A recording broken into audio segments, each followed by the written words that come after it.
aí, meus amigos do Cangaço na Literatura, tudo bem com vocês? Comigo tá tudo ótimo, ó. Voltamos para mais uma noite de simpósio. Tivemos 13 na segunda-feira, 14 terça, 15 ontem, hoje 16 de maio de 2024. Lembra que sábado, dia 18, é aniversário de 7 anos do nosso Cangaço na Literatura. O presente que vocês podem nos dar é se inscrevendo aqui no nosso canal. E hoje, nossa última noite de palestra, foram 12 palestrantes, né? Já fomos 9, temos os últimos 3 hoje. Sensacionais, gente, escolhido a dedo, tudo especial para vocês. Quero agradecer a todos que estão nos acompanhando até aqui nesse simpósio gratuito. Manda para seus amigos, compartilha, divulga, porque informação nunca é demais. Valeu e vamos para as palestras.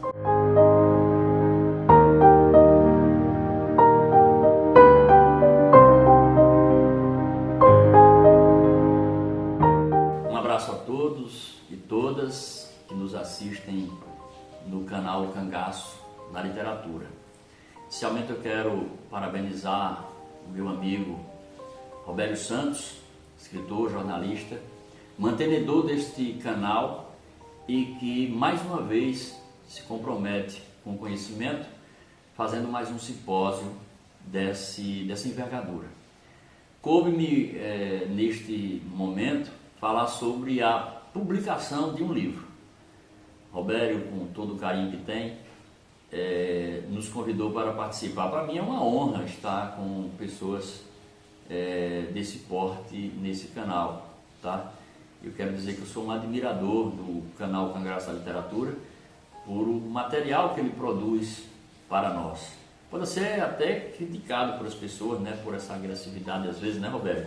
De buscar informação, de estar sempre perto, buscando no local essas informações. Mas vamos ao que nos interessa, que é sobre a publicação de um livro. Eu quero pedir para vocês a permissão de dizer que eu vou utilizar este livro, Memórias e Reflexões de um Filho dos Cangaceiros, Curisco e Dadá, que foi esta obra que nos aproximou ainda mais com o canal Cangaço da Literatura. E nesta obra, que eu estou aqui nas minhas mãos, que está na primeira edição esgotada, nós já estamos trabalhando na segunda edição, ela contempla todos os aspectos que eu vou falar aqui sobre a publicação de um livro. Hoje, nós estamos numa era muito moderna, onde todo mundo pode publicar um livro. As facilidades são muito grandes. Em outrora, era mais difícil. Eu comecei em 2011, vocês imaginam que naquela época era mais difícil. Você buscar informações era mais difícil, você procurar técnicas eram mais difíceis, mas hoje está bem mais fácil. Mas mesmo assim, com toda essa facilidade, a gente precisa cumprir algumas determinações que eu quero nesta palestra nossa conversar com vocês, tá certo? Eu destaquei aqui 6 tópicos que a gente precisa trabalhar para a produção de um livro. Eu vou partir do princípio de que todos, né, que estão nos assistindo e que se interessam por a produção do livro escreveram algo. Isso aí não vai fazer parte do nosso tópico, né? Todos escreveram alguma coisa e desejam eternizar essas coisas. Eu sempre digo que aquilo que a gente escreve e guarda é memória, mas aquilo que a gente escreve e publica, ela se torna história. Então, para o primeiro item desse nosso bate-papo de hoje, é os objetivos da obra. Aí eu vou me referir a este livro como eu estou colocando ele como evidência. Eu conheci o professor Silvio Hermano de Bulhões em 2008. Fui à casa dele, bati um papo sobre cultura de Santana do Ipanema, que eu sou de Santana do Ipanema, a mesma terra dele, né? E lá nós conversamos bastante. Em um determinado momento ele sacou da gaveta uma pasta, desculpem, aquela pasta classificadora que todos conhecem, preta, que tem os plásticos, né?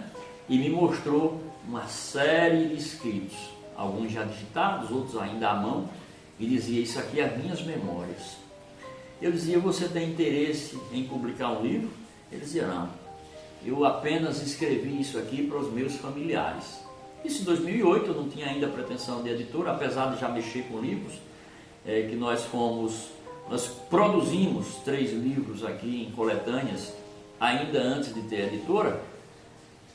E aí eu perguntei, mas Silvio, e por que você não faz um livro? Ele disse, não tenho o menor interesse, isso aqui vai ficar para os meus filhos, quando um dia eles quiserem, eles publicam, se quiserem transformar em livro. Vejam vocês que o primeiro item que eu vou falar aqui não estava incluso. O primeiro item, quando você vai publicar um livro, fora da escrita, é objetivos da obra. Você precisa saber o que é que eu quero fazer com o que eu escrevi. Eu quero transformar em livro. Mas para quê? Não é? Quais são os objetivos? Ele vai atingir ao quê? Naquele momento, em 2008, Silvio dizia que era só memórias. Mas o tempo passou, não é? A vida se transformou e um belo dia, mais uma vez, vocês imaginam que eu tentei muitas vezes, tá, pessoal? Em 2011 eu publiquei o meu primeiro livro, ou seja, a editora fez o primeiro livro, não nosso, mas de um amigo nosso. Quando eu fiz o primeiro livro em 2011, aí eu resolvi chegar a vez do Silvio. Primeira oportunidade que eu tive, disse, Silvio, e agora? Eu estou fazendo o livro, vamos fazer o seu? Ele disse, não, eu já lhe disse que esse material que eu tenho é apenas as minhas memórias. Tudo bem. Significa dizer que o primeiro item não estava contemplado ainda. Mas o tempo passou, de repente vai ficar muito longo se eu contasse essa história toda, que eu sou contador de história. E aí um dia chegou a vez, eu encontrei os objetivos. Eu encontrei, falei para Silvio, digo, Silvio, você já imaginou o seu livro sendo colocado nas escolas públicas de Santana, tanto da rede municipal como a rede estadual? Você já imaginou os adolescentes conhecendo essa história de amor que você tem para com o seu pai, que era um cangaceiro? Já pensou se esses alunos começam a ter esse entendimento dessa obra? Aí ele disse, eu vou pensar. Eu recebi muitos nãos, pessoal, mas nessa hora ele disse, eu vou pensar. E olhem vocês que eu já tinha mais de 50 livros publicados quando essa obra chegou nessa fase, tá? Eram quase 60 livros publicados. Ele disse, eu vou pensar. Isso era uma quinta-feira. Quando foi na segunda-feira, eu recebi uma ligação dele, 7h30 da manhã, dizendo, acabei de mandar o meu pendrive com o meu livro. Agora você se vira para produzir o livro. Aí nós chegamos ao segundo item da nossa pauta, que é o conteúdo da obra. Primeiro item, objetivos, eu já defini. Segundo item, conteúdo da obra. Veio aqueles capítulos todos soltos. E eu, como editor, não é? Aí eu digo, mas eu quero que vocês entendam que eu estou falando como editor, mas esse mesmo aspecto você vai servir para uma pessoa que está fazendo carreira solo. Que ele está fazendo o seu livro e depois vai mandar para a gráfica. Ele tem que primeiro ter os conteúdos, os objetivos da obra, depois o conteúdo da obra. Senão o livro pode sair de forma equivocada. Quando eu recebi todo o material do Silvio, chegou uma hora que eu disse, eita Silvio, analisando tudo isso aqui, que editor, pessoal, todo editor é chato, né? Porque ele preserva também o nome dele, que ele é co-partícipe de um processo, não é? Ele faz parte daquele processo. Então, eu disse a Silvio, rapaz, gostei bastante, ele já me mandou o material pronto, pessoal, tá? Os capítulos devidamente organizados, e ele até justificou, né, que ele disse que não tinha uma ordem cronológica, mas tentou colocar na ordem cronológica. Ele me ajudou no conteúdo da obra, mas tinha, por exemplo, um capítulo que não estava soando bem, não fazia parte do conteúdo. Eu achava que estava, vamos dizer assim, descartável. Liguei para ele, ele concordou e nós tiramos esse capítulo. E depois, quando eu estava ainda no conteúdo da obra, para vocês terem uma ideia, eu senti a necessidade de um capítulo a mais. Eu disse a Silvio, já que nós estamos falando de cangaço, eu disse, Silvio, eu não vi aqui no seu livro a morte de Corisco. Aí ele me disse, não, Alta, não tem necessidade, porque todo mundo já disse isso e o que dizem é verdade. Eu disse, Silvio, mas um bom leitor, quando ele lê, vai dizer, não, faltou que Silvio fala sobre a morte do pai dele. Permitam-me, os senhores e senhoras, que no outro dia ele me mandou o capítulo pronto, ou seja, ele tinha feito o capítulo, só que ele não incluiu. Aí vem no definição do conteúdo da obra, o editor, com o cuidado que teve, perguntou principalmente quando é jornalista, né, perguntou aquilo ali. Então incluiu esse conteúdo que vocês precisam trabalhar, não é? Para que o livro fique perfeito, começo, meio e fim. Eu admiro os livros do Robério, já li alguns, né? Está aqui na minha estante, não sei se vocês estão vendo, eu tenho Cabeleira, né? Tenho o Zé Baiano, tenho Marca e Marco, né? Admiro bastante esses dois, Marca e Marco, até pelo formato que ele colocou, eu acho interessante, que faz parte desse conteúdo da obra, tá? Trabalhou, pessoal, o conteúdo da obra, pronto, então eu já defini, eu tenho o objetivo, tenho o conteúdo, está pronto, meu texto está pronto, o que é que eu vou fazer agora? Aí chegou a etapa crucial, pessoal, que é a etapa de você começar a trabalhar a ideia de publicação do livro, não é? Aí eu tenho que fazer uma preocupação, revisão textual. Antigamente se falava de correção ortográfica, não é? Eu costumo dizer que não é correção ortográfica. Se vocês olharem o que é ortografia, forem ao dicionário, vocês vão ver que a ortografia, ela vai dizer que é um conjunto de regras relacionadas à escrita correta das palavras. Ortografia é isso, um conjunto de regras relacionado à escrita correta das palavras. E será que se eu só falar corretamente as palavras, eu posso fazer um parágrafo legal? Talvez não, não é? A ortografia é como chamamos do segmento da gramática, que determina a forma correta de escrever palavras, mas continuo dizendo que é palavras. Na revisão textual não, você vai fazer a composição do seu texto. Os revisores textuais, pessoal, eu costumo dizer que é muito importante na produção de um livro. Às vezes a gente procura um amigo para fazer a revisão textual. Talvez esse amigo, por cordialidade, faça, mas eu recomendo que vocês busquem, geralmente um profissional da área de letras, não é? Que é aquela pessoa que está capacitada, que fez o curso na área de letras, que detém o conhecimento de ver a obra como um todo. Você não vai ver só sujeito, predicado, adjunto, adnominal, né? Morfologia e sintaxe, não. Você vai ver uma coisa muito importante que eu acredito, né? Que nós chamamos de coesão e coerência. O seu texto precisa estar coeso. Mesmo estando as classes gramaticais tudo prontas, permitam-me brincar com vocês, Zé Limeira, né, o poeta do absurdo, as classes gramaticais dele eram perfeitas, são perfeitas. Mas ele não dizia coisa com coisa, mas era o estilo dele próprio, não é? Então você precisa ter esse cuidado de encontrar um revisor textual, aquela pessoa que vai trabalhar o seu texto no contexto geral, sabendo que cada parágrafo está coeso, está coerente, não é? O revisor tem até a liberdade de substituir algum termo, né, do parágrafo, se for o caso, se ele achar que aquele parágrafo, né, não está legal, ele vai substituir, mas ele depois vai consultar o autor. Terminou de revisar o texto, acabou? Não. Ele apenas revisou o texto, mandou de volta para o autor ou para a editora. Se for na editora, ele manda o texto de volta para a editora manda de volta para o autor, que isso aí está fazendo parte da construção da produção editorial, não é? Porque nós vamos para a etapa seguinte. Na etapa seguinte o texto tem que estar enxuto, o texto tem que estar pronto, para a gente não ter problema, que hoje em dia tempo é dinheiro. E na etapa seguinte, a pessoa não vai se preocupar com isso. Os escritores geralmente escrevem no processador de texto, no editor de texto.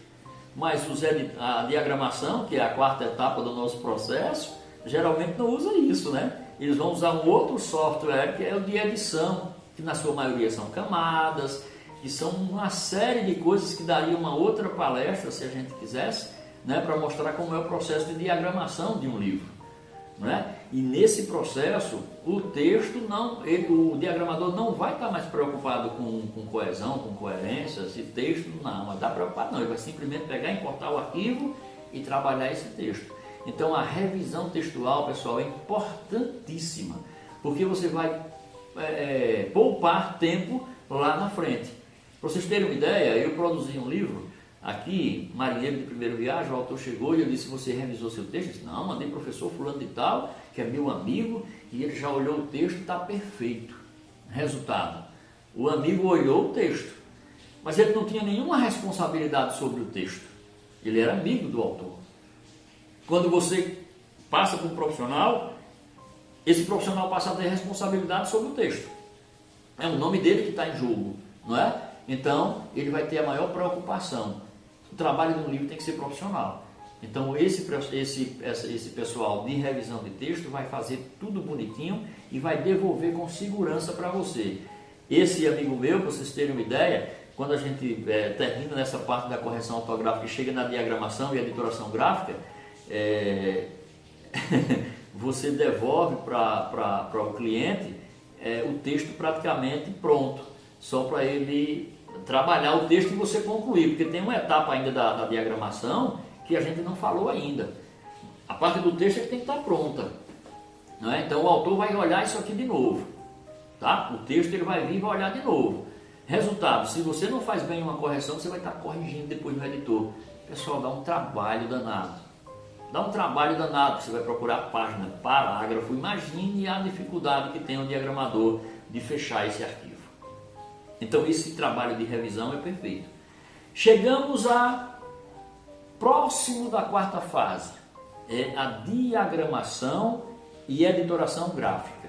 O que é isso? O texto já está concluso, o revisor já olhou, nós já temos tudo pronto, vamos só colocar agora no software de edição, não é? Que ainda vai ter um novo processo. Software de edição é o quê? É os acabamentos do livro. Geralmente a gente manda para o corretor, pessoal, tá? A partir, eu vou abrir de novo o livro aqui de Memórias e Reflexões de um Filho dos Cangaceiros, por isso que dá, a partir desse ponto do prefácio, tá certo? O revisor vai começar a olhar o texto aqui. Mas na hora da diagramação, aí sim, vem os elementos que nós chamamos os elementos pré-textuais. O que é isso? É os elementos que vão compor o livro, como por exemplo, folha de rosto, é a primeira, que nesse caso desse livro não tem, porque Silvio optou por colocar uma dedicatória, uma vez que ele é cego, não é? Quando fez esse livro, não é? Então ele já colocou a dedicatória para ele não ter que estar fazendo isso na sexta e última etapa. A folha de rosto, vem a folha de rosto com alguns dados informativos, que é autor, título, edição, editora, local e cidade. É muito importante essa folha de rosto, pessoal, porque às vezes se vocês pegarem livros antigos, você não sabia que ano foi editado o livro, por exemplo. E aqui está, né? A editora, o local e a edição. No futuro, quando você vai fazer uma citação, você tem que saber esses dados, não é? Então esses são os elementos pré-textuais. Depois nós vemos esse elemento aqui. Espero que vocês possam ver, né? Aqui, que é geralmente na página 4, a ficha técnica. Pessoal, a ficha técnica é muito importante, porque é essa ficha que esse seu livro vai ter respaldo catalográfico. Porque na hora da diagramação, além disso tudo, o diagramador vai pedir para o editor ou para o autor que ele traga esses elementos para você. Quais são os elementos? A ficha técnica, que deve ter os direitos autorais, que geralmente está lá em cima, corporation, o ano e o autor, ou organizador, seja lá o que for, e os demais itens que são necessários nessa ficha, gerente editorial, revisão textual. Pessoal, créditos sempre é importante. Revisão textual de quem? Fulano de tal. Foi ele quem fez a revisão textual, ele é responsável por isso. Teve colaboração no caso do Silvio? Teve colaboração? Teve. De quem foi o projeto gráfico? Na hora da definição do conteúdo, alguém fez um projeto gráfico, que no caso fui eu, que fui o editor, que pensei a ideia do livro, não é? Como seriam as fotografias, como seria a paginação, cabeçalho, rodapé, tudo direitinho.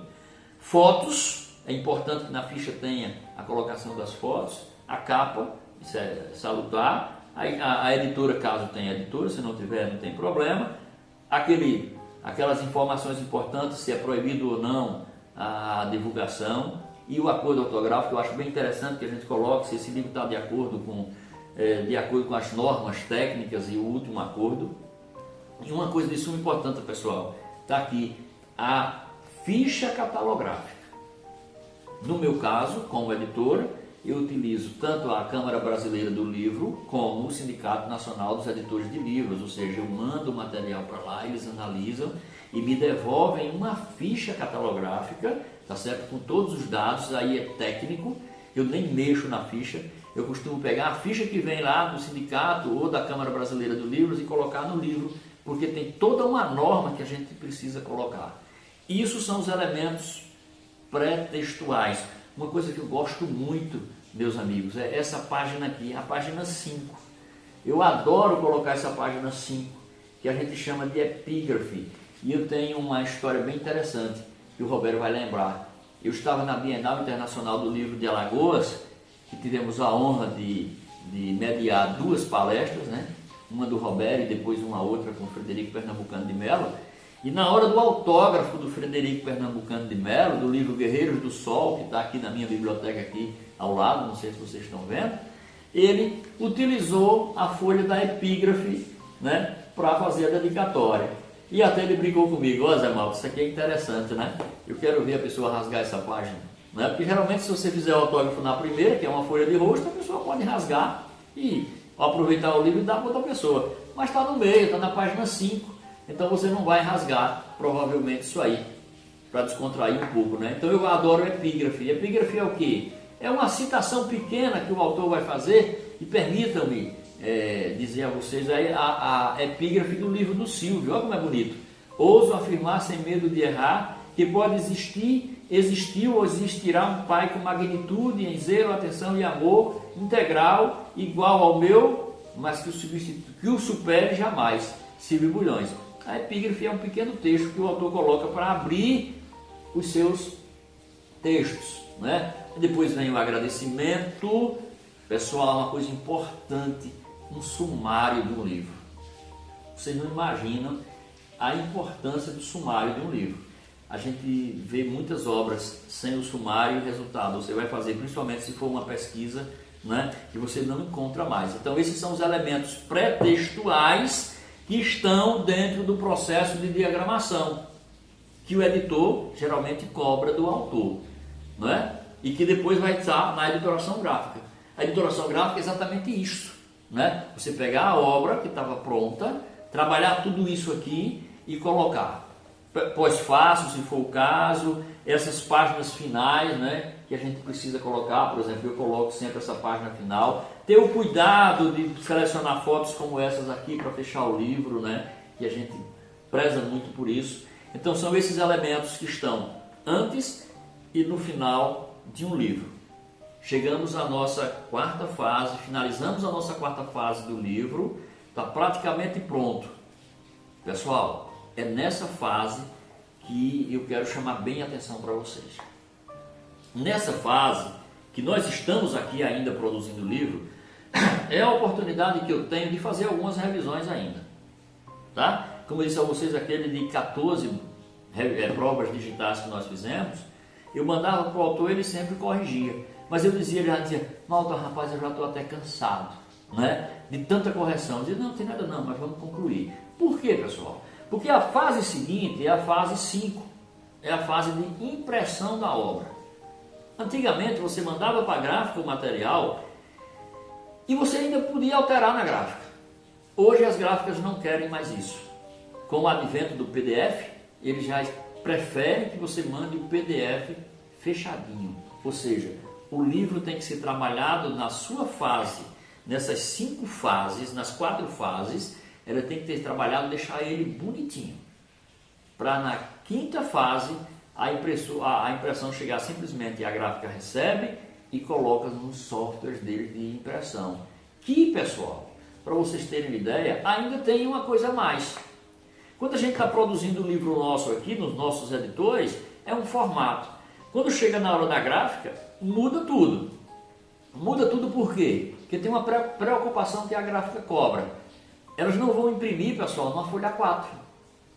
Gráfica não imprime A4. Ela tem os modelos dela própria, mas tem provavelmente um papel enorme que eles colocam todas as paginações e transformam-se em cadernos. Não sei se você vai dar para ver aqui na lente da câmera, né? Mas aqui no livro, vocês percebem aqui que ele tem uma folhinha como se fossem uns bloquinhos de cadernos, né? Que seria produto para a gente trabalhar em um outro vídeo, né? Como fazer uma encadernação de livro.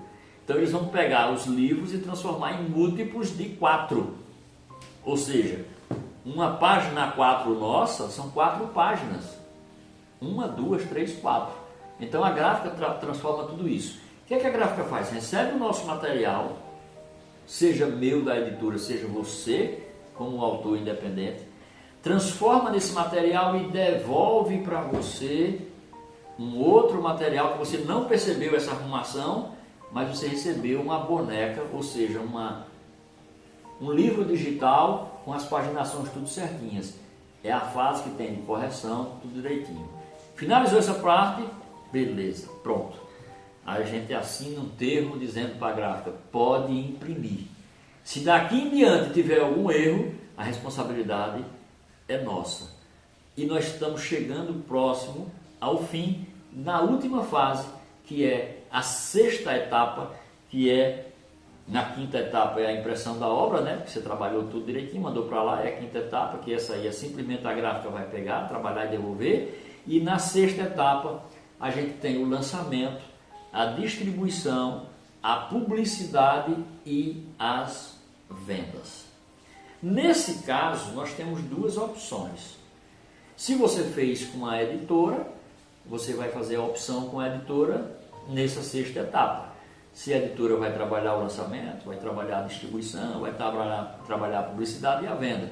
No caso desse livro aqui, pessoal, lá nos objetivos, para você ter uma ideia, olha, pô, nós estamos na 6ª etapa. Nós vamos voltar agora para a 1ª etapa. Nos objetivos da obra, eu me comprometi com o Silvio a fazer o lançamento, fazer a distribuição, fazer a publicidade e fazer a venda. Mas o autor pode dizer, não, eu só preciso do livro. Então, para nós, essa 6ª etapa da editora se exime com isso. Já no caso do autor independente, ele vai fazer. Vocês imaginam que o Silvio não quis fazer isso, porque nós traçamos na 1ª etapa conectada com a 6ª. Mas essa fase do lançamento, da distribuição, da publicidade e a venda tem que ser inclusa no processo. E aí envolve a distribuição, saber onde é que tem para vender, a publicidade é utilizar os meios que nós temos hoje, como Instagram, as redes sociais, né? Instagram, Facebook, YouTube, como é o caso do Cangaço na Literatura, que diga-se de passagem que Robério esteve conosco no lançamento do livro na 6ª etapa, não é, Robério? Você está lembrado? Você veio para Santana do Ipanema, não é? Fizemos o lançamento, você voltou para lá, eu fiquei como distribuidor, mas contei com a sua publicidade do canal do Cangaço da Literatura, fizemos as vendas. Então, pessoal, essas são as etapas para a publicação de um livro. Temos que ter em mente que essas etapas elas vão ser cumpridas pela editora ou por um autor independente. Se você elaborar um bom projeto e usar esses requisitos, é possível que o seu sucesso seja garantido. Por quê? Porque o seu livro vai atingir os objetivos que você traçou, tá certo? Caso contrário, vai ter alguns percalços. Não quero dizer que não vai ser insucesso, porque evidentemente que para mim todo livro ele é muito bom, né? O Robério é doutor nessas histórias, né? Inclusive cheguei a distribuir e a vender o livro dele, o último, né? 77, né? E etc, etc, etc, que eu recomendo, que li todos eles, né? Li Marca, li Marco, li Zé Baiano, li Cabeleira. Falta alguns, Roberto, mas eu vou ler e eu tenho certeza que é um material muito bom. E eu acredito, Roberto, que você tenha cumprido esses requisitos que eu coloquei aqui, tá certo? Que você tenha atingido esses objetivos. Por exemplo, no lançamento, distribuição, publicidade e venda, a gente incluiu no livro do Silvio, para vocês terem uma ideia, a Bienal Internacional do Livro de Alagoas, na sua 10ª edição em Maceió. Por coincidência ou não, né, por ajuda do divino, coincidiu de nós estar no lançamento do Silvio, do livro, exatamente no período da Bienal. Silvio deu entrevistas nas rádios de Maceió, fez palestra. Roberto teve também em Maceió junto com o Frederico, e isso faz parte da divulgação da distribuição e das vendas dos livros, tá certo? Então eu quero deixar aqui o meu abraço fraterno a vocês que me toleraram esses momentos aqui, dizer que foi um prazer muito grande conversar com vocês nesse canal. Desejo sucesso aos demais palestrantes, sucesso a Robério, que tem esse interesse todo em fazer essa divulgação da cultura, do cangaço, da literatura, e dizer que nós estamos à disposição. Eu acredito que o Robério vai deixar na edição deste vídeo os nossos contatos, tá certo? Das nossas redes sociais, dos nossos contatos, e ficarei inteiramente à disposição de quem desejar nos consultar para mais informações, aquelas que porventura eu não tenha deixado claro neste vídeo. Um grande abraço, muito obrigado e que Deus abençoe a todos nós.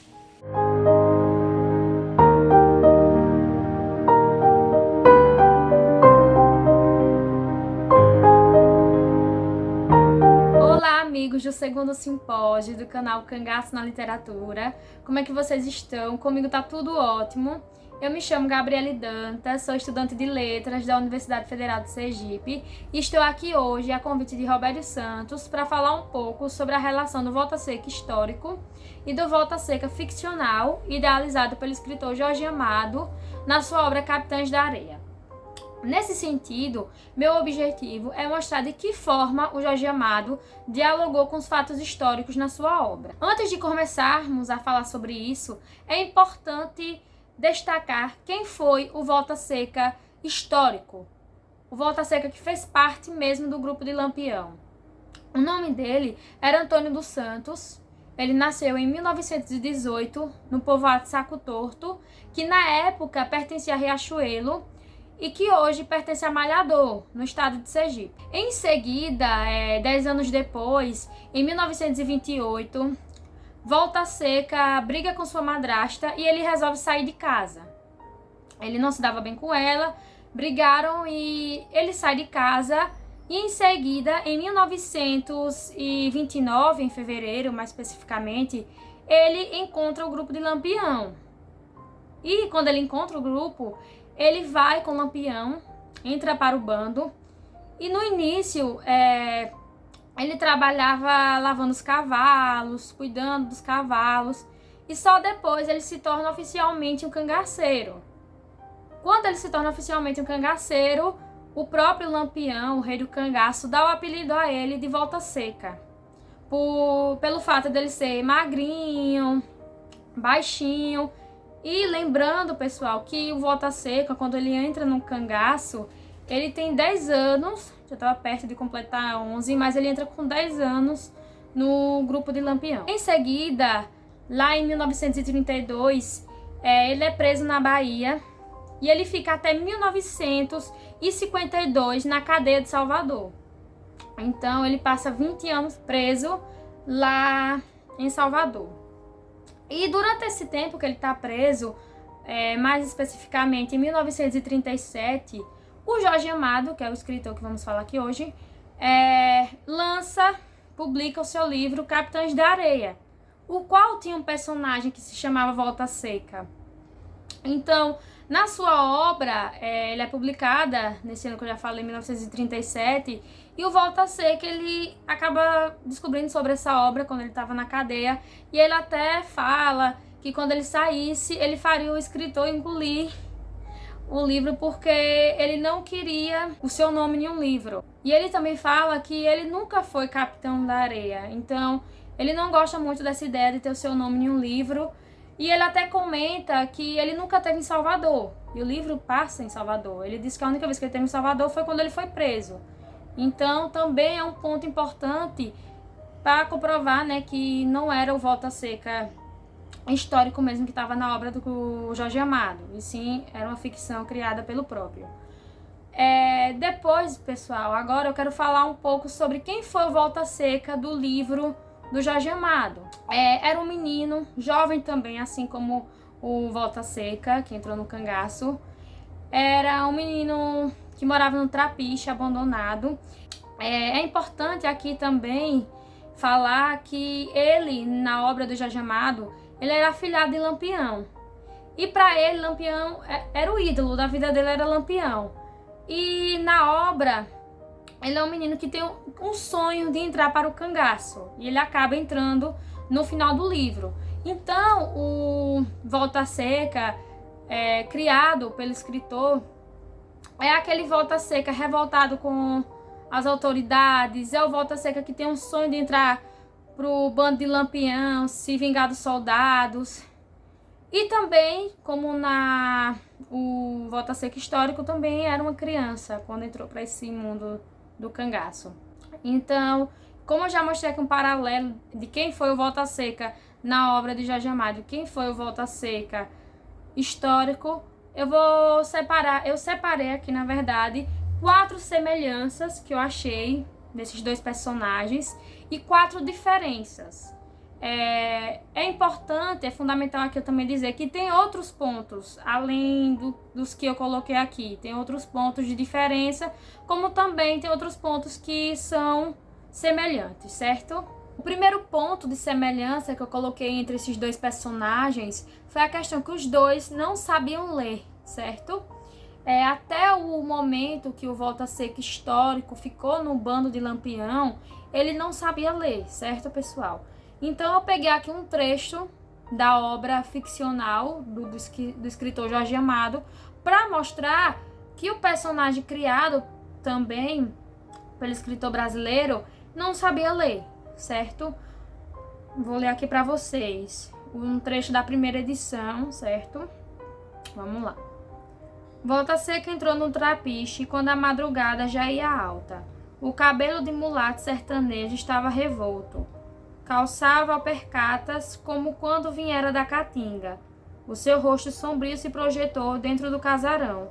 Passou por cima do corpo do negro João Grande. Cuspiu adiante, passou o pé em cima. Apertado no braço trazia um jornal. Olhou todo o salão procurando alguém. Segurou o jornal com as mãos grandes e calosas, logo que distinguiu onde estava o professor e, sem se importar da hora tardia, se dirigiu para lá e começou a chamá-lo. Professor! Professor! O que é? O professor estava semi-adormecido. Eu quero uma coisa. O professor sentou-se, o rosto sombrio de Volta Seca estava meio invisível na escuridão. É tu, Volta Seca? Que é que tu quer? Quero que tu leia para eu ouvir essa notícia de Lampião, que o diário traz. Tem um retrato. Então, aqui, gente, com relação a esse trecho da obra, mostra que o Volta Seca, ele vai atrás do professor, que também é um integrante do grupo Capitães da Areia, certo, do livro. Também é uma criança que faz parte desse grupo. Ele chama-se professor pelo fato de ele saber ler. É o único dos integrantes desse grupo que sabe ler. Então, Volta Seca vai em busca dele para que ele possa ler o jornal, para ele saber o que estava acontecendo com o Lampião. Então, não só nesse momento, como também em outros momentos da narrativa, o Volta Seca vai atrás do professor, porque ele quer se manter informado sobre o grupo de Lampião. Então, esse foi o primeiro ponto de semelhança que eu coloquei entre esses dois personagens, tanto do Volta Seca histórico como ficcional. Os dois não sabiam ler. Então, esse foi o primeiro ponto. O segundo ponto que eu destaquei aqui foi a vestimenta, tanto do cangaceiro de Jorge Amado como do bando de Lampião. Elas eram semelhantes, a vestimenta. Aí eu separei aqui outro trecho. Volta Seca parece mesmo um cangaceiro, com o chapéu de couro e a cartucheira atravessada. E imita animais até que se reúnam homens, mulheres e crianças na sua frente. Então, nesse trecho aqui, como também em outros trechos da obra, fala sobre a aparência do Volta Seca. Lembrando que aqui na obra ele ainda não tinha entrado para o cangaço, mas já é um ponto de semelhança, a forma como ele se vestia. Chapéu de couro, cartucheira atravessada. Eu vou até colocar aí algumas imagens para vocês, certo? Então, esse foi o segundo ponto de semelhança que eu coloquei entre eles dois. Primeiro, não saber ler. Segundo, a vestimenta. Um terceiro ponto que eu achei bem interessante, que eu nunca tinha percebido, que eu já tinha lido Capitães da Areia antes e não tinha notado. Como também li o livro de Robério aqui, As 4 Vidas de Volta Seca, mas eu não tinha me atentado. E quando eu fui pensar nesses pontos de semelhança, eu acabei encontrando esse, que foi que os dois foram estudados. Teve um laudo, um estudo sobre a questão dele ser um criminoso nato ou não. Então, tanto na obra como na vida real, os dois foram estudados. Vou ler aqui um trecho para vocês. Meses depois, a edição se esgotou novamente, porque trazia a notícia da prisão de Volta Seca. Enquanto dormia, executada pela coluna volante que percorria o sertão, dando caça a Lampião. Anunciava que o cangaceiro chegaria no outro dia à Bahia. Vinham vários clichês onde Volta Seca aparecia com seu rosto sombrio. O Jornal da Tarde dizia que era o rosto de criminoso nato. O que não era verdade, como o próprio Jornal da Tarde noticiou tempos depois, ao relatar em edições extraordinárias e sucessivas o júri que condenou Volta Seca a 30 anos de prisão por 15 mortes, conhecidas e provadas. No entanto, seu fuzil tinha 60 marcas, e o jornal lembrava esse fato, repetindo que cada marca era um homem morto. Mas publicava também parte do relatório do médico legista, cavalheiro de honestidade e cultura reconhecidas. Já então, um dos grandes sociólogos e etnográficos do país. Relatório que provava que Volta Seca era um tipo absolutamente normal e que se virava cangaceiro e matara tantos homens e com tamanha crueldade não fora por vocação de nascença, fora o ambiente e vinham as devidas considerações científicas. Então, eu separei esse trecho aqui porque tanto o Volta Seca fictício quanto o Volta Seca do bando de Lampião, o verdadeiro Volta Seca, eles foram estudados. Porque o Volta Seca do bando de Lampião, ele foi estudado até pelo médico Arthur Ramos, e que também, outro ponto de semelhança, além deles dois terem sido estudados, ter um laudo médico, é a questão de os dois, tanto no livro como na história, eles não serem criminosos nato. Um criminoso nato. Então já dá para provar aí, certo? Também outro ponto de semelhança entre eles. E por último, outro ponto que eu coloquei aqui de semelhança é a questão deles dois terem sido presos. Até aqui na parte que eu li já fala sobre essa questão. Aqui, ó, o que não era verdade, como o próprio Jornal da Tarde noticiou tempos depois a relatar em edições extraordinárias e sucessivas o júri que condenou Volta Seca a 30 anos de prisão. Então, eu separei também esse ponto de semelhança, que os dois foram presos. Lembrando que Volta Seca ele foi preso, Volta Seca histórico, quando ele entrou no cangaço. Então, ele foi preso quando ele estava no cangaço. E o Volta Seca da obra do Jorge Amado também foi depois que ele entrou no cangaço que ele foi preso. Nesse momento aqui, condenado. Agora, eu vou para os pontos de diferença que eu separei. O primeiro ponto que é bem interessante dessa diferença entre eles dois é a questão de, na obra do Jorge Amado, Lampião, ele é padrinho de Volta Seca. Ou seja, Volta Seca, na obra do escritor, ele é afilhado de Lampião. Isso mesmo, pessoal. Eu separei aqui um trecho que mostra, certo, isso. Ah, sim. E é diferente porque o Lampião histórico, ele não conhecia Lampião, ele conhece só quando ele realmente entra. E ele não era afilhado de Lampião, certo? Então, esse é um ponto de diferença. Vou colocar aqui o trecho na obra do Jorge Amado que fala sobre esse. O trem para no meio da caatinga. Volta Seca pula fora do vagão. Os cangaceiros apontam os fuzis. O caminhão que os trouxe está parado no outro lado da estrada. Os fios do telégrafo cortados. Na caatinga agreste não se vê ninguém. Uma moça desmaia num dos carros. Um caixeiro viajante esconde a carteira com dinheiro. Um coronel gordo sai do vagão fala. Capitão Virgulino. O cangaceiro de óculos aponta o fuzil. Para dentro. Volta Seca pensa que seu coração vai estalar de alegria. Encontrou seu padrinho, Virgulino Ferreira Lampião, que herói das crianças sertanejas. Chegava para junto dele um outro cangaceiro.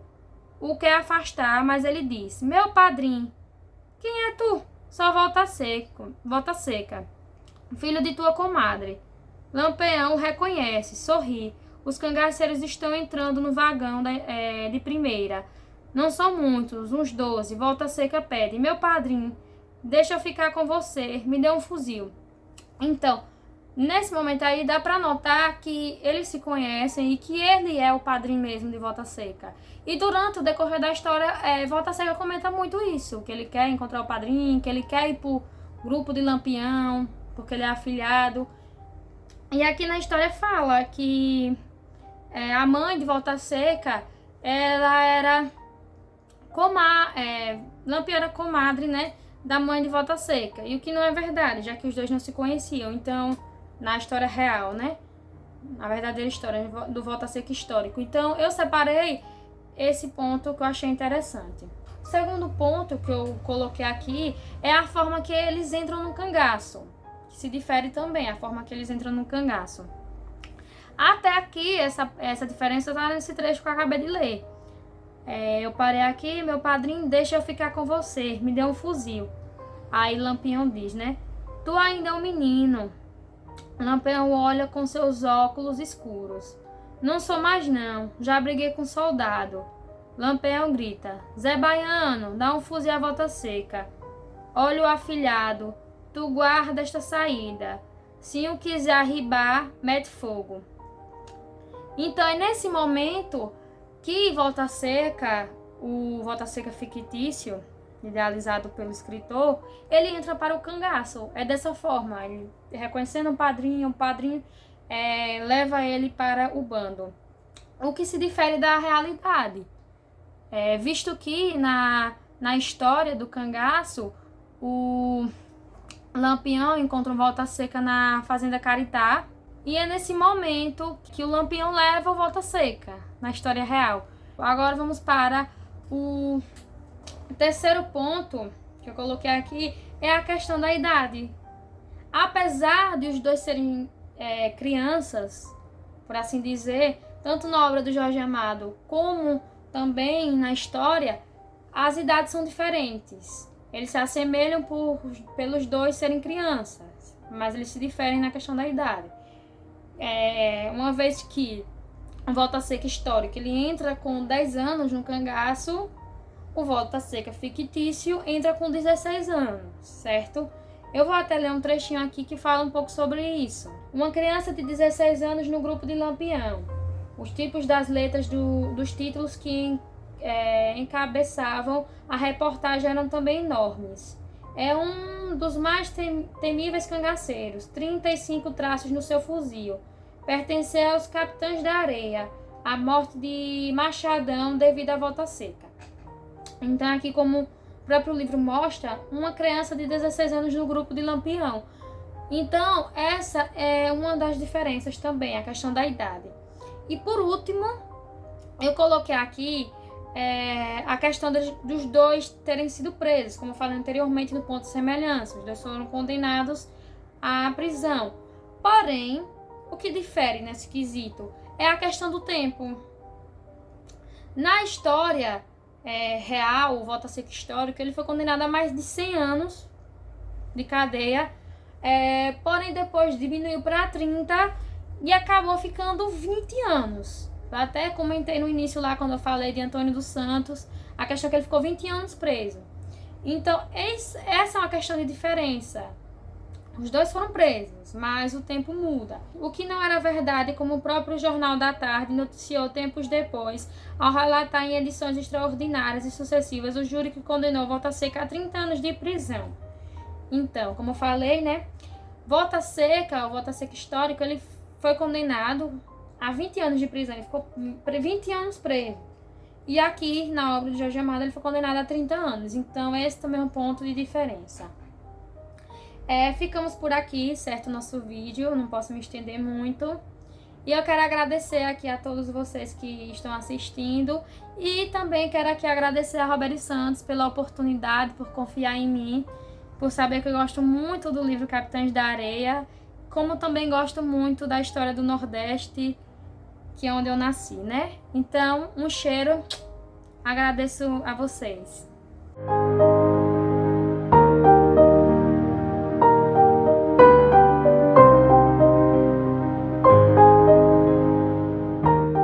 Olá pessoal, é um prazer estar aqui com vocês nesse segundo simpósio do Cangaço, promovido pelo amigo, colega, pesquisador Roberto Santos.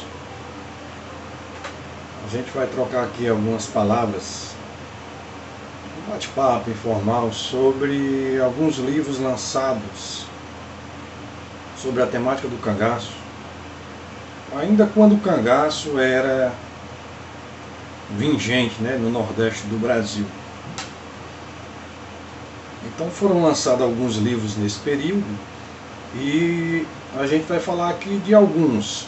A gente escolheu, a pedido do Roberto, 10 livros que foram lançados nesse período. Não necessariamente são os melhores ou os piores, questão de escolhas. E a gente vai falar aqui de alguns, uns rapidamente, outros vocês vão me permitir contar alguns fatos pitorescos que aconteceram na aquisição desses livros, né? Como eu os consegui. E vamos lá. O primeiro livro que a gente vai tratar é Heróis e Bandidos, de Gustavo Barroso, né? A primeira edição é de 1917. Esse livro trata da trajetória de vários cangaceiros. Adolfo Meia-Noite, Viriatos, Antônio Silvino. Em virtude do ano que foi lançado, obviamente ele não vai falar de Lampião, mas já trata de cangaço, como a gente vai perceber quem adquirir esse trabalho. Como eu falei antes, a primeira edição é de 1917, mas posteriormente ele foi reeditado aqui pela ABC, uma editora infelizmente já fechada aqui em Fortaleza, mas que reeditou muitos trabalhos sobre a temática do cangaço. O segundo título é Beatos e Cangaceiros. Beatos e Cangaceiros é um livro de Xavier de Oliveira. Esse cidadão era médico, juazeirense. Ele lançou esse livro em 1920. Ele trata de personagens do final do século XIX e início do século XX. Ele fala de beatos, cangaceiros, que naquele período eram muito comuns no Juazeiro do Padre Cícero. Esse livro é muito raro e necessita-se até de uma nova edição desse trabalho. O terceiro livro, Lampião, Sua História. Ele é um livro que foi escrito por encomenda, né? Segundo se consta, através de pedido do presidente João Suassuna, presidente da Paraíba naquela época, né? Que hoje seria o governador do estado. Ele já foi reeditado pelo menos 2 vezes, uma vez pela Universidade Federal da Paraíba, em 1996, e um pouco mais recente pelo Sebo Vermelho de Natal,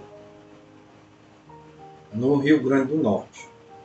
Esse livro ele vai nos trazer, como eu falei no início aqui do nosso papo, uma história bem curiosa de como eu consegui. Eu sou funcionário público aposentado, né, da Secretaria de Finanças de Fortaleza, e quando eu estava na ativa, uma determinada época, no início do ano, que é o período do ano mais concorrido, vamos dizer assim, na secretaria, quando sai o IPTU, né? E eu trabalhei a minha vida toda com o IPTU. E de repente chega um casal de idosos lá para me atender. E eu estou atendendo os dois, quando passa um colega de trabalho e bate no meu ombro e fala assim: diga aí, cagaceiro, tudo bom? Eu digo: olá, rapaz, tudo bem. E o colega passou. Terminei de atender aquele cidadão e aí ele vai e fala: você é cangaceiro, é?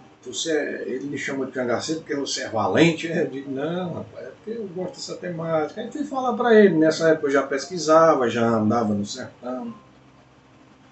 E ele foi e disse assim, você me atendeu muito bem, eu vou trazer um presente para você, que você vai gostar muito. Eu posso trazer? Eu digo, pode. Passou algum tempo, já havia até esquecido, aquele mesmo casal, já um tempo já mais calmo na secretaria, né? Apareço lá, eu peço que entrem, eles entram. E o senhor me presenteia com a primeira edição de Lampião, de Érico de Almeida. Ele me disse na época que ele havia recebido esse livro do pai dele há muitos anos atrás, coisas de 50 anos passados, e que se ficasse na casa dele iam dar fim. E na minha mão, como pesquisador, como amante dessa literatura do cangaço, ele ia ficar muito bem entregue. Portanto, essa é a história do livro que eu consegui, a primeira edição de Érico de Almeida. A seguir, o livro que a gente escolheu para falar é Lampião Sanguinário. O autor é Jean Gratex. Provavelmente isso deve ser um pseudônimo, né? A primeira edição desse livro é de 1927. É um livro também muito raro. Ele é baseado totalmente em histórias orais, né? Esse livro, ele também tem uma história curiosa. Eu vou contar para vocês aqui rapidamente. Eu já possuí esse livro, comprei no Sebo Brandão, no Recife, nos anos 90 ainda. Só que ele não traz a data de publicação. Infelizmente, ele não traz a data de publicação. Então, eu tenho uma palestra sobre os livros antigos da época do cangaço, e esse livro não estava incluído nisso, porque eu não tinha uma data precisa de quando ele havia sido lançado. Um determinado dia, o nosso colega Luiz Rubens, lá de Paulo Afonso, né, nos liga. Ele sabia dessa história que eu possuía, esse exemplar desse livro, e também sabia que eu não tinha a data de publicação. E ele, naquele seu belíssimo trabalho de coletar nos jornais histórias, matérias publicadas sobre a temática do cangaço naquele período, ele consegue descobrir num jornal da Bahia o convite de lançamento desse trabalho, com a data precisa, dia, mês e ano, de uma data de 1927. Então, a partir daí, eu passei a colocá-la na palestra, porque com uma prova concreta de quando realmente o livro havia sido lançado, graças ao nosso colega e amigo Luiz Rubens. Um outro livro que a gente escolheu, esse eu considero particularmente o mais raro da minha biblioteca sobre a temática do cangaço, é Lampião no Ceará. Lampião no Ceará é um livro escrito em 1927 pelo Major Moisés Figueiredo. Moisés Figueiredo foi o comandante das volantes e passaram a perseguir Lampião quando ele entra no Ceará, vindo de Mossoró, no Rio Grande do Norte, em 1927. Então ele foi acusado por colegas das volantes paraibanas e do Rio Grande do Norte de ter facilitado a passagem de Lampião pelo Ceará. E esse livro é justamente uma defesa que ele faz dessas acusações feitas a ele no período, e que ele lança pela tipografia Gadelha, aqui em Fortaleza, em 1927, ainda no mesmo ano dos episódios. E esse livro, como foi uma publicação local, né, teve uma tiragem muito reduzida. Então é um livro bastante raro, que precisa de uma nova edição. Ele também tem uma curiosidade quanto à aquisição. Ele foi um presente da família do meu grande amigo Hilário Lucete, e após o seu falecimento a família me doou a sua biblioteca sobre a temática do cangaço. Dentre os livros está essa peça raríssima, Lampião no Ceará.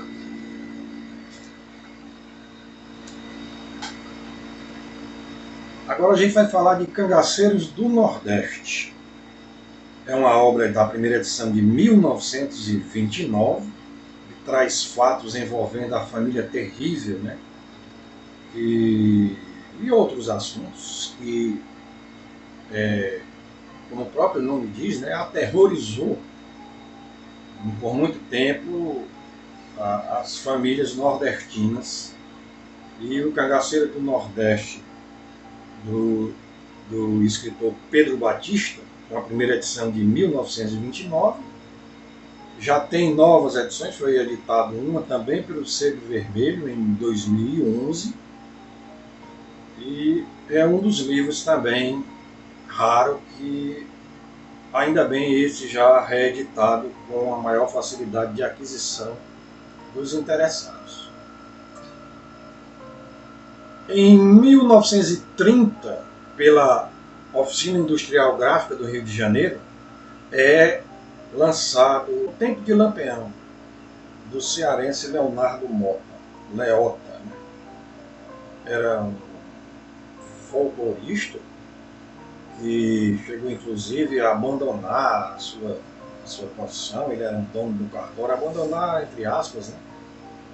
Mas deixava a cuidado de outros para pesquisar em loco acontecimentos no sertão. Não só o cangaço, mas os acontecimentos, principalmente as cantorias e coisa desse tipo que ele pesquisava no sertão nordestino. Ele escreve No Tempo de Lampião, é um livro que já tem várias edições, talvez a mais luxuosa no meu modo de ver, uma feita pela Universidade Federal do Ceará em 1967, mas depois disso já houve outras edições em 76, a própria ABC, como eu falei antes aqui na nossa conversa, que editou muitos livros sobre a temática, reeditou, né? Ele faz uma nova edição também No Tempo de Lampião, e nesse livro ele traz aquela primeira versão do agrônomo Pedro Albuquerque sobre o episódio da patente de capitão em Juazeiro do Norte. Aquela famosa frase, que é até jocosa, né, que ele fala que naquela hora, naquele momento, aquela ruma de homens armados em cima de mim, eu assinaria até a deposição do presidente Arthur Bernardes. Quanto mais uma simples patente de capitão do Batalhão Patriótico para Lampião. Então, No Tempo de Lampião, Leonardo Mota, primeira edição, 1930. O nosso próximo enfoque é os dramas dolorosos do Nordeste.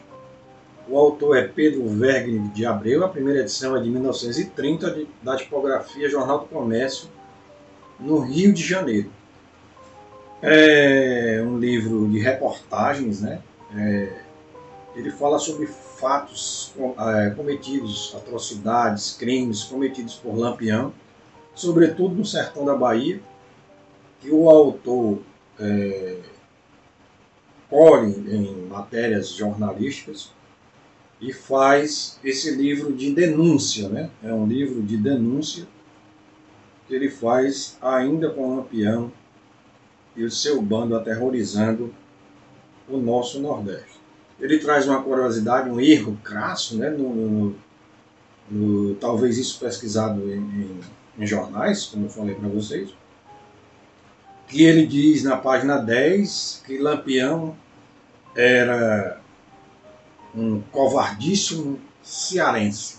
Né? Todos nós sabemos que Lampião era natural de Serra Talhada, antiga Vila Bela, no sertão de Pernambuco. Mas isso não tira o brilho, né, do trabalho, porque é um trabalho hoje bem procurado. Tivemos a grata satisfação de termos a sua reedição, né, pelo confrade Adriano de Carvalho, que fez um trabalho em 2021, uma segunda edição, e em 2023, uma terceira edição, ainda mais primorosa, com capa dura, papel de melhor qualidade. Então, os dramas dolorosos do Nordeste é o livro que a gente enfoca para a gente ter uma ideia do que aconteceu naquele período. O nosso próximo trabalho é Almas de Lama e Aço. Mais uma vez é um trabalho do cearense Gustavo Barroso. A primeira edição é de 1930 pela Companhia Melhoramentos de São Paulo. É um livro muito raro, ele foi reeditado também em 2012 pela ABC. Uma pena essa editora ter fechado, né, porque ela colocou na praça vários trabalhos que eram procurados e muito difícil de achar, mesmo com a facilidade hoje da estante virtual, dos sebos virtuais, né? Mas em 2012 eles reeditaram Almas de Lama e de Aço. Encerrando o top 10 dos livros da época do cangaço, a gente escolheu para falar para vocês Lampião, do autor Ranulfo Prata. Esse livro é de 1933, a primeira edição, pela Ariel Editora Limitada do Rio de Janeiro. É um livro bastante interessante, né? Ele foi reeditado algumas vezes, a segunda edição a gente tem o exemplar aqui também, mas ele não tem a data da reedição. Assim como também nos anos 80 ele foi reeditado mais uma vez e infelizmente no exemplar também não tem a data de publicação, né? Mas é um livro bastante interessante do Sérgio Puma, Ranulfo Prata. Esse é o nosso top 10, né, diria assim, da bibliografia do cangaço. Como eu falei para vocês no início da nossa conversa, não quer dizer que são os melhores ou que são os piores. São apenas 10 que a gente escolheu, de cerca de quase 30 que a gente conseguiu identificar, que foram escritos na época do cangaço, sobre a temática do cangaço, enfocando a temática do cangaço. Nesses 30, nem todos são exclusivamente sobre o cangaço, mas abordam em um ou mais capítulos a questão do cangaço.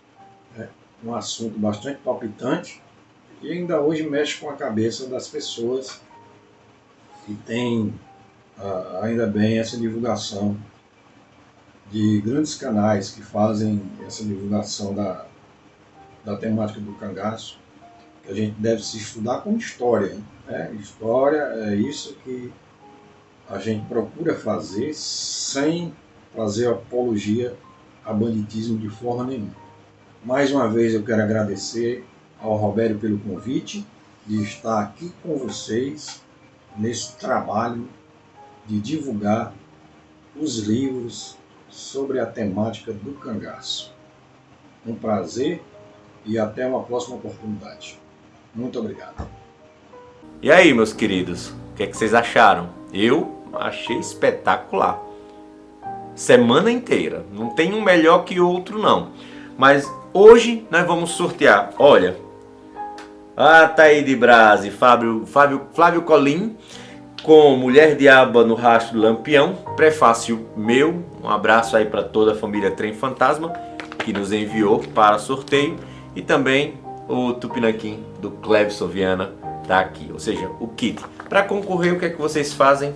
É a coisa mais fácil do mundo, facílima, é só comentar aqui na parte de comentários, você já vai estar concorrendo. E aí próxima semana eu vou e faço o sorteio de todos e coloco aqui para vocês. Mas não acabou ainda o nosso simpósio não. Amanhã tem diversão. Foi conhecimento e diversão a semana toda.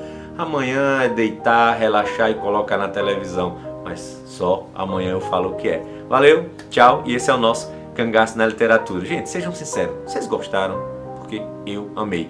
Obrigado a todos os palestrantes, a todos que nos ajudaram com informações, que mandaram livros também. Quero agradecer de coração. Obrigado, gente. Tchau e até amanhã na nossa despedida do Simpósio 2024. Tchau e corta!